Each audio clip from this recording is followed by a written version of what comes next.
पश्चिम बंगाल में बीजेपी सरकार बनते ही बाल और दाढ़ी मुड़वाकर मन्नत पूरी की मनाखा के विकास सरदार ने। पश्चिम बंगाल में बीजेपी सरकार बनने के बाद मनाखान के विकास सरदार ने अपनी वर्षों पुरानी प्रतिज्ञा पूरी करते हुए सिर के बाल और दाढ़ी मुंडवा ली है।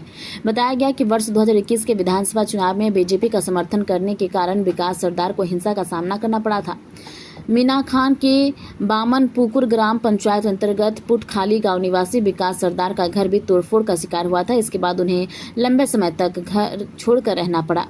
उसी समय विकास सरदार ने संकल्प लिया था कि जब तक राज्य में बीजेपी की सरकार नहीं बनेगी तब तक वह अपने बाल और दाढ़ी नहीं कटवाएंगे।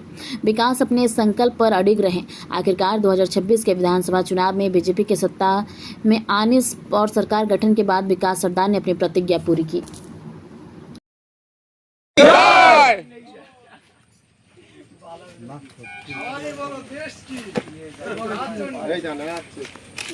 সাহস থাকার দরকার আছে, দম থাকার দরকার আছে। এই পর্যন্ত এক জায়গা টিকে আছে, এটাও দম থাকা দরকার। হ্যাঁ, আমি মানত করেছিলাম 2021 সালে আমার ঘর ভেঙেছে, আমার বাবাকে মেরে দিয়েছে। সেই কারণে আমি প্রতিজ্ঞা করেছিলাম যে যতদিন না বিজেপি আসবে ততদিন আমি চুল দাড়ি ফেলবো না, যখন আসবে তখন আমি চুল দাড়ি সব ফেলে দেবো। সেই প্রতিজ্ঞা আমি 5 বছর ধরে রেখেছিলাম। আজ বিজেপি সরকার এসেছে, সেই জন্য আমি আমার চুল দাড়ি ফেলে মমতা সরকারকে আমি গঙ্গায় বিসর্জন দিয়ে দিলাম।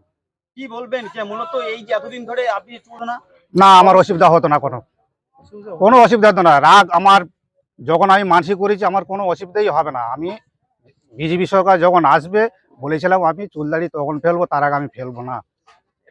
এটাই মানত আমি করেছিলাম। ভালো লাগছে, আমার খুব আনন্দ হচ্ছে। আমি নাম আপনার নাম বিকাশ সর্দার, পুটখালি।